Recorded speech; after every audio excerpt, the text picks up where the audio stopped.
안녕하세요. 허재영 기자입니다. 여러분, 보험 어떻게 가입하셨나요?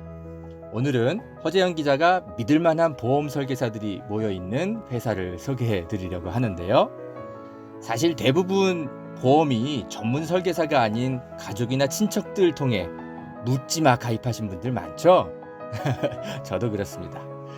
그러다 보니까 내게 꼭 필요한 보장들은 포함되어 있는지, 지금 내가 보험료로 총 얼마를 내고 있는지, 적정한 수준인지 모르는 경우가 태반이죠. 그래서 오늘 이런 분들을 위해 전문 보험 클리닉 업체 더 착한 보험 클리닉을 소개해 드립니다. 요즘 사실 코로나 때문에 경기가 안 좋아서 보험료 나가는 것도 부담스러운 분 많으시죠? 이럴 때 보험료는 줄이고 보장은 유지하는 방법도 있다고 하니까요. 한번 상담 받아보시면 좋을 것 같습니다. 상담 예약은 010-7612-3303번이고요. 카카오톡 채널 더 착한 보험 클리닉 검색하시면 24시간 상담 예약이 가능하다고 합니다. 예약만 하시면 전국 어디든지 무료로 방문 상담 가능하다고 하니까요. 평소 내 보험에 대해 궁금하셨던 분들 상담 받아보십시오. 그리고 전화 거셔서 허재연 기자 광고 보고 전화합니다 라고 말씀해 보세요. 그러면 좀 더 정확하고 믿을 만한 서비스 받으실 수 있지 않을까요? 업체에는 제가 말해 놓겠습니다. 이 광고는 허재연 TV 유튜브 수익 구조 개선을 위해 마련된 광고입니다. 고맙습니다.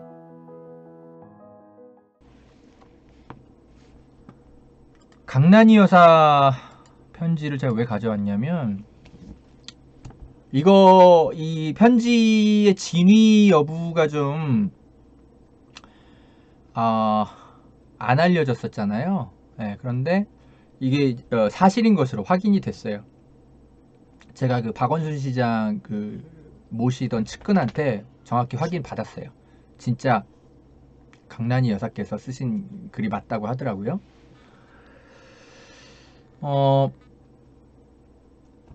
제가 김재련 변호사를 고인의 어떤 방어권을 행사할 수 없는 점을 악용해서 사자 명예훼손으로 지금 고발을 검토하고 있잖아요. 예, 신체적인 물리적인 성폭력, 위계에 의한 뭐 그런 것들 굉장히 많은 것처럼 김재련 변호사는 기자회견을 했었는데, 근데 정작 국가인권위원회가 그 피해 여성의 휴대폰을 샅샅이 조사를 했지만 4년 동안 그죠? 기록들 다 살펴봤지만 그런 거 하나도 사실로 확인이 안 됐단 말이죠. 그래서 어느 정도 과장해서 이야기한 것인지 좀 김재련 변호사는 좀 사회적 책임을 좀 가져야 될 필요가 있어 보여요. 그러니까 피해자는 피해자대로 온전하게 이제 그 일상의 삶을 회복해야 되겠지만, 그러나 변호사에게는 요구되는 사회적 도덕적 의무는 수준이 다르죠. 예, 그래서 우리가 변호사법도 따로 제정해두고 하는 거거든요. 그래서 김재련 변호사는 좀 책임을 좀 물어야 될 것 같습니다. 그래서 제가 지금 박원순 시장 쪽하고 그 유족, 우리 강난이 여사하고 이제 그 선이 닿는 분하고 같이 좀 얘기를 좀 논의를 하고 있어요. 그래서 한 달 안에 결정할 겁니다. 한 달 안에. 만약에 이제 유족 쪽에서 이제 사자명예훼손 고소 고발은 이게 아마 친고죄로 제가 알고 있어요. 그래서 유족 쪽에서 동의를 해주셔야 됩니다. 제가 막 함부로 할 수 있는 게 아니에요. 그래서 유족 쪽에서 만약에 동의만 좀 해주시면 저는 김재련 변호사에 대해서만큼은, 그러니까 피해자 말고 김재련 변호사에 대해서만큼은 전 책임을 좀 물어야 되지 않나, 예, 고민 중입니다. 그래서 아직은 제가 강난이 여사님이나 이런 분들께 연락은 직접 취하지는 않았어요. 사실 그분들이 저의 어떤 제안을 어떻게 생각하실지도 사실 확신도 없고, 그래서 좀 고민하고 있는 와중이었는데 마침 이런 편지가 공개되니까 제가 약간 좀 자신감이 생기네요. 어쩌면 저의 뜻을 좀 받아서 함께 해 주실 수도 있겠다, 이런 생각도 조금 드네요. 예.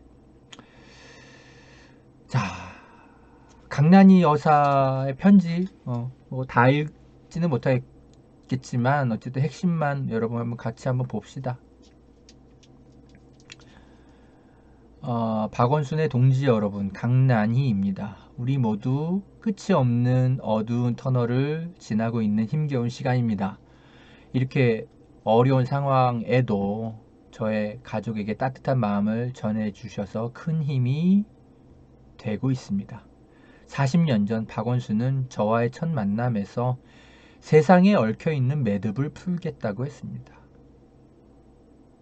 그 순간부터 이 글을 쓰는 지금 이 순간, 그리고 앞으로 남은 시간들까지 박원순은 나의 남편이자 나의 동지입니다. 박원순은 제 목숨이 다하는 순간까지도 나의 동지입니다.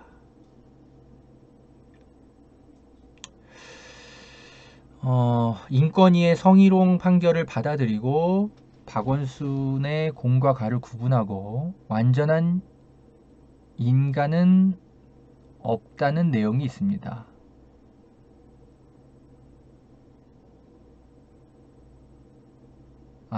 이게 그러니까 이제 입장문이라는 게 이게 그 박원순 시장을 돕는 무슨 시민단체에 보낸 글이거든요, 이게. 그러니까 그 입장문에는 이렇게 써 있다라는 거예요.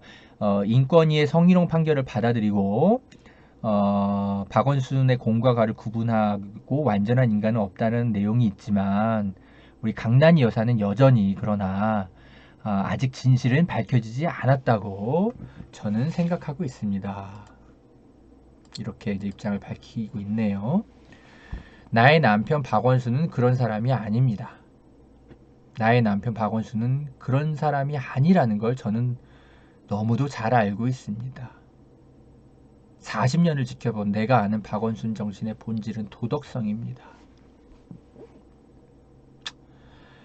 저도 그런 믿음을 갖고 있었죠. 예. 아마 가장 잘 아시는 분이 강난이 여사겠죠. 그죠?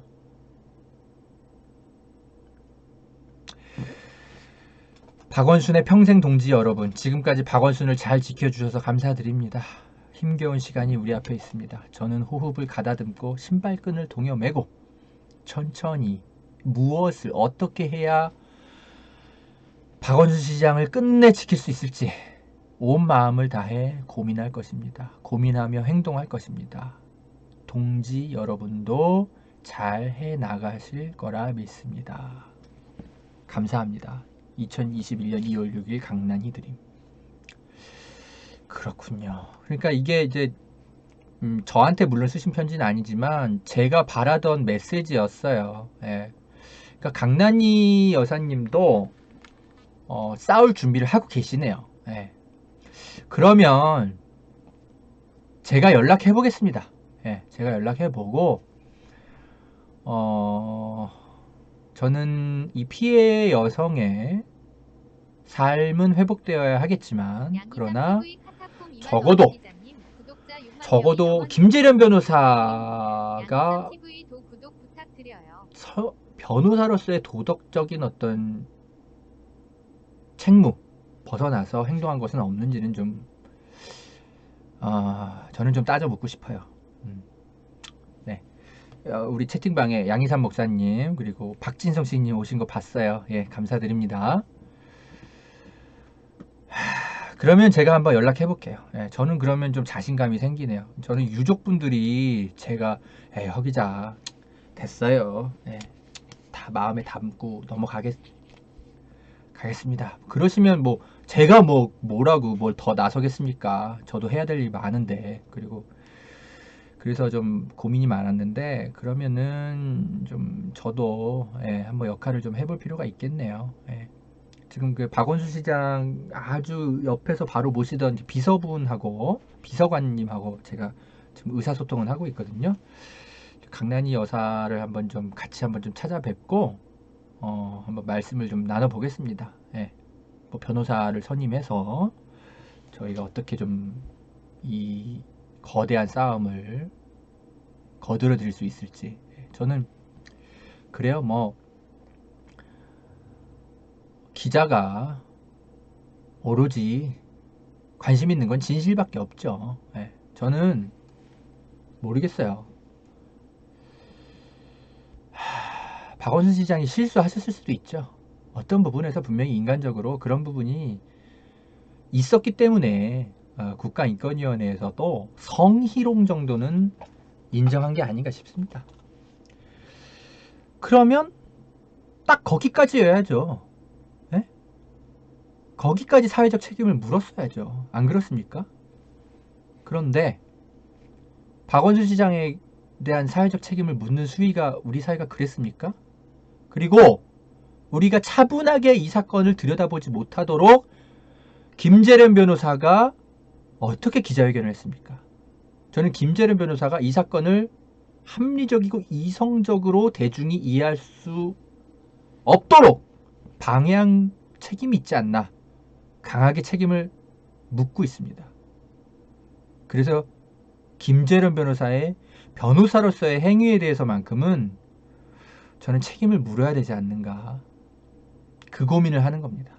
다만 제가 기자로서 오버할 수 없기 때문에 제3자가 어디까지 나설 수 있는 것인가 저도 고민이기 때문에 박원순 시장 유족 쪽의 의사를 듣고 고민해 보겠다고 한 거였거든요. 근데 이제 우리 강난이 여사께서 제가 모르는 분입니다만 네, 이렇게 입장을 밝혔기 때문에 저도 좀 용기를 내서 우리 박원순 시장, 우리 모셨던 비서관님하고 같이 한번 좀 찾아뵙든지 논의를 뭐 한 달 안에 마무리 짓고 여러분한테 제가 보고를 드리겠습니다. 네, 그럼 저는 여러분이 응원해 주시고 후원금 다 주시는 돈으로 변호사비 마련하고 하면 되는 거니까. 아니면 제가 그쵸 돈이 필요하면 변호사비 따로 제가 모금하겠습니다. 어떻습니까? 그걸 강난이 여사한테 내라고 하겠습니까? 제가 좋아서 하는 일인데.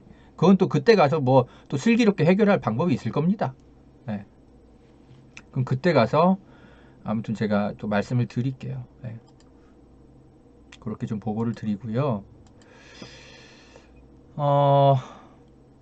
제가 요 말씀을 좀 더 드리고 싶은 게 있는데 이런 보도가 오늘 있더라고요. 박원순 부인 추정 손편지 2차 가해 논란. 안희정 때랑 똑같다. 참 말도 안 되는. 이런 편지 쓴 거 자체가 2차 가해라는 거예요. 기가 막혀가지고 진짜. 아휴. 이명숙 한국여성아동인권센터 변호사가 2차 가해라고 이렇게 주장을 했나 보네요. 윤김지영 건국대 몸문화연구소 교수님도 이보세요들 좀 똑바로 2차 가해. 아이고, 참. 아니 참, 말도 안 되는 얘기입니다. 왜냐하면 여러분 피해자 중심주의에 대한 오해가 이제 이런 기사들을 자꾸 양산하는 거예요. 그러니까 기자들이 이 한국 여성 인권 운동사의 이 발전 과정에 대해서 학습 연구 자체가 안 돼 있기 때문에 이런 말도 안 되는 기사가 자꾸 나오는 거예요.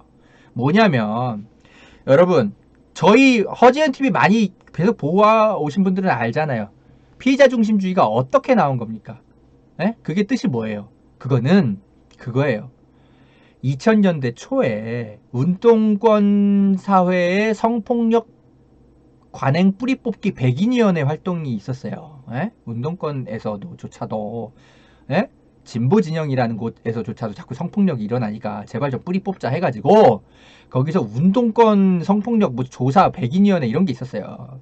근데 거기서 처음으로 캠페인처럼 제시한 그 구호가 있었어요. 피해자 중심주의라고. 에? 피해자가 주장하는 거에 귀를 좀 제발 좀 기울이자. 증거가 없더라도 피해자가 주장을 하면 제발 좀 귀를 기울이자. 제발 좀. 에? 그렇게 해서 캠페인성으로 얘기한 게 있다고요. 그러니까 피해자 중심주의는 그런 뜻으로 나온 거예요. 어떤 성폭력 사건을 조사하는 사람들이 제3자잖아요. 제3자가 그 사건을 이해하는 과정에서 제발 피해자의 관점에서 이 사건을 이해하려고 노력하는 그런 호소를 하는 차원에서 나온 게 피해자 중심주의 용어입니다. 그러니까 이 피해자 중심주의는 이 사건을 조사하는 제3자들에게 호소하는 용어인 거예요.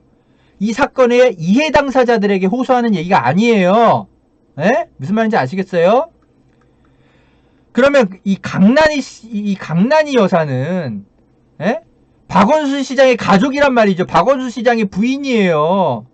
아니, 그럼 가족은 당연히 가족의 편을 들지. 그럼 어떤 가족이 나는 2차 가해하면 안 된다 그러면서 이런 편지조차도 안 씁니까? 어떤 가족이 그래요? 피해자 중심주의는 그 가족한테 적용되는 게 아니에요. 그런 차원의 용어도 아니에요. 만들어진 게. 이 사건을 조사하는 제3자들에게 피해자의 관점에서 제발 좀 이 사건 좀 이해해 주세요 라고 호소하는 캠페인성 차원에서 나온 용어라고요. 피해자 중심주의 용어의 역사가 그래요. 역사가. 예? 제가 그거 다 취재해가지고 예전에 다 설명드려서 우리 여러분들은 다 아시잖아요. 그죠? 이 가족들한테 적용되는 게 아니에요. 그래서 안희정 씨 부인이 됐건 박원순 시장의 부인이 됐건 이분들한테는 피해자 중심주의를 강요해서는 안 되는 거예요. 그건 애초에 피해자 중심주의의 용어 캠페인하고는 아무 상관없는 거예요. 잘못 이해하고 있는 거예요. 근데 이 기자들이 피해자 중심주의가 원래 어떤 용어인지도 모르고 한국 여성 인권 운동 역사가 어떻게 진행되어 왔고 그 안에서 내부에서 여성주의 안에서 논란과 논쟁은 어떻게 진행했는지 아예 취재도 안 하고 아예 모르니까 뭐만 하면 그냥 2차 가해래. 무식한 티를 내는 거예요. 어? 제가 열받는 건 이런 거예요. 제발 좀 모르면 기사 좀 쓰지 마 얘들아. 얘는 또 누구야? 정한걸 기자?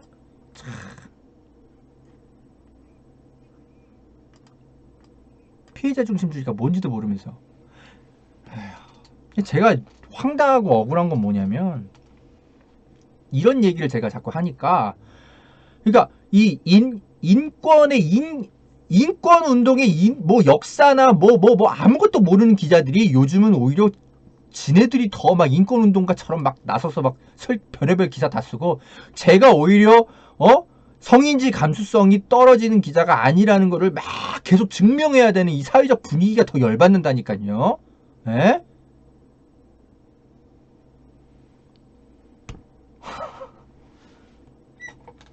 제가 인권보도상만 진짜 뭐 한겨레 다니면서 한 10개 가까이 받았을걸요. 엠네스티랑 국가인권위원회랑 등등등등등등. 한겨레 내부에서도 그렇고 그 기자협회랑. 제가 굳이 그런 걸 얘기할 필요가 없잖아요. 내가 인권보도상 받은 건 그냥 받은 거지. 근데 요즘 같은 사회 분위기에서는 제가 피해자 중심주의에 대해서 제발 좀 제대로 좀 이해하라고 얘기를 하는 것 자체가 마치 성인지 감수성 뭐 인권에 대해서 무지한 기자처럼 자꾸 막 내몰리니까 제가 제 수상 경력을 자꾸 얘기하게 된다니까요. 난 그런 게 짜증나는 거예요. 이 멍청한 이 기자들이 오히려 갑자기 인권운동가들이 돼가지고 이런 이상한 말도 안 되는 기사를 쓰고 있어요. 여러분 제가 다시 한번 말씀드리는데 피해자 중심주의는요. 그 사건의 가족들에게 요구해서는 안 되는 겁니다. 원래 그런 용어가 아니에요. 피해자 중심주의는. 강난이 여사는 이런 편집을 마음껏 쓰셔도 되고요. 만약에 자기 남편이 억울한 일을 겪었다고 생각하면 당연히 그 명예회복을 위해서 운동을 하실 수 있는 겁니다. 그건 2차 가해가 아니에요. 가족들에게는 그런 걸 적용하면 안 되는 겁니다. 아이 죄송해요. 제가 뭐 소리 질러서 조금 불편하세요? 아니 뭐 화내서 죄송해요. 근데 뭐랄까 화를 낸다기보다는 같이 함께 분노하는 겁니다, 여러분. 그렇게 이해해 주세요. 예. 그러니까 저의 그 행동의 원동력은 늘 그 정의감과 불타오르는 분노라서 그래서 가끔 막 소리 지르는 거예요. 아니, 가끔이 아니고 거의 맨날 소리 지르는 것 같은데. 피해자 중심주의에 대한 그 오해가 너무 많아요. 멍청해 기자들이 진짜. 제발 좀 공부 좀 하고 기사 써 얘들아.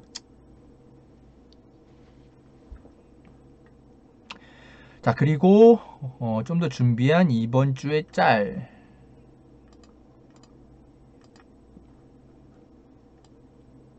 이거 뭐냐면 그거예요. 나경원 딸의 성적 정정이 이렇게 됐었다라고 일목요연하게 이렇게 정리된 짤이 좀 요즘 돌아다니더라고요. 이것만 잠깐 봅시다, 여러분. 야, 진짜 어떻게 이런 게 있었는데도 검찰에서 무혐의 처분을 할 수가 있어? 이거 아무리 봐도 이거 어? 냄새가 나는데, 에? 2013학년 2학기 때, 에? 뭐야, 뭐, 아무튼 뭐, 하여튼 뭐, 쭉 보면은, D0가 A 플러스가 되고요. 성적 정정이 이렇게 됐다라는 거예요. C 플러스가 A 플러스로 되고, C 플러스가 B 마이너스로 되고, 뮤지컬 연기 실습은 C 플러스가 A 제로가 되고, 이용학개론은 C 마이너스가 B 마이너스가 되고, 이미지 메이킹은 C 플러스가 A 플러스로 성적이 정정됐대요. 우와. 여러분, 대학 다녀본 분들은 알죠? 아니, 성적 정정이 뭐 한두 번쯤은 되기도 해요. 교수님한테 막 사정사정하면, 근데 그래봤자 한 단계 정도 올라가고 만다고, 그것도 한두 번에 그치지. 야, 뭔 놈의 점수가 이렇게까지 극과 극으로, 그것도 몇 개야, 몇 개나 이렇게 바뀌는 거야. 하나, 둘, 셋, 넷, 다, 여섯, 일곱, 여덟, 아홉. 거의 뭐 4년 내내 성적이 막 엄청난 롤러코스터를 타네. 이게 말이 됩니까? 근데 검찰이 성적 정정은 뭐 교수의 재량이라 그러면서 무혐의. 참, 진짜 조국 일가에 들이댄 그 잣대, 최강욱 의원에게 들이댄 잣대로 정말 수사를 했으면 이렇게 나옵니까? 에?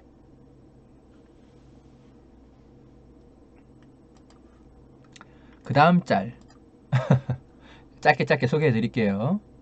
이건 우리 그 김성애 우리 열린민주당 대변인이 쓴 글인데 재밌어서 가져왔어요.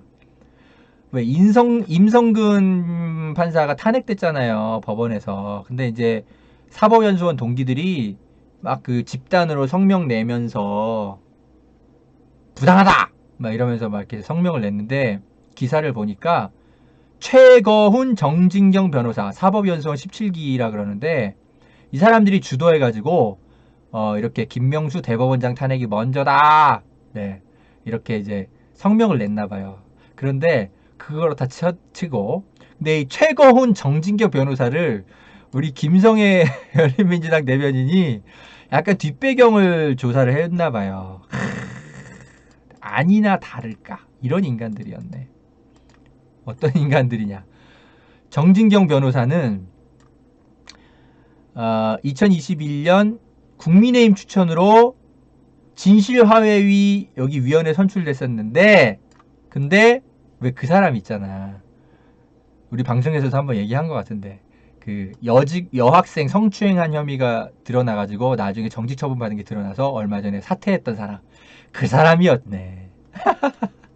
그리고 조경태 변호사는 부산 사하을에 국회의원 선거 출마했던 검사 출신이었네. 끼리끼리 논다고. 아이고. 그런 인간들이 나서가지고 임성근 구출하기, 김명수 대법원장 탄핵 운동을 주도했다라는 거. 네.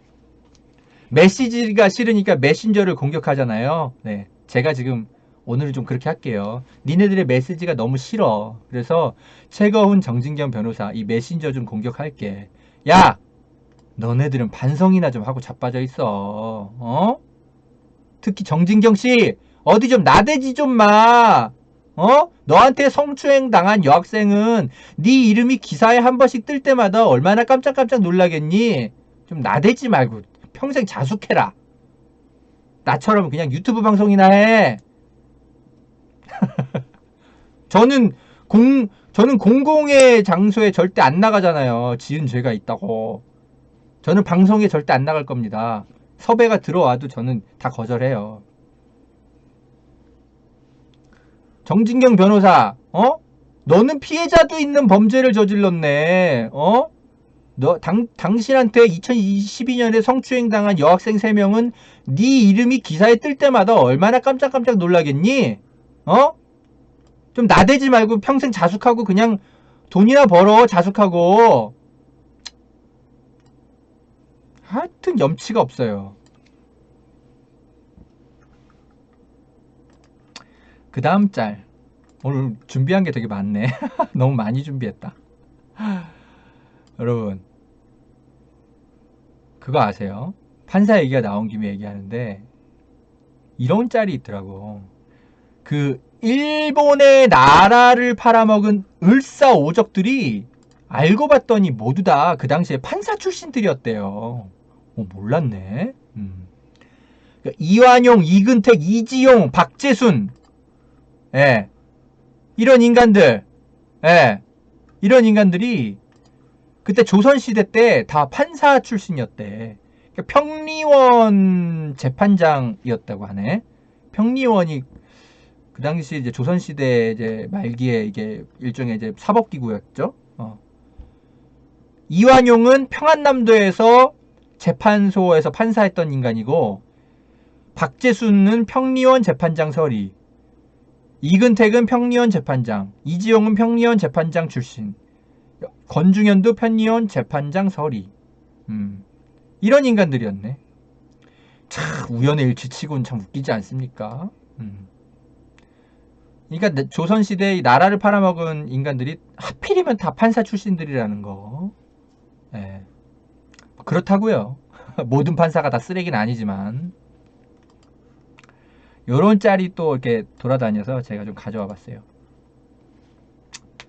그리고 고일석 기자님의 또 재밌는 짤도 하나 가져왔어요. 이게 마지막. 요즘 그 중앙일보의 ES 기자가 좀 화제인가 봐요. 백신 관련해서 이 사람이 이런 기사를 과거에 엄청 많이 썼나 봐요. 그러니까 백신, 한국에서는 왜 이렇게 백신 도입이 늦냐? 유럽에선 벌써 다 맞췄다.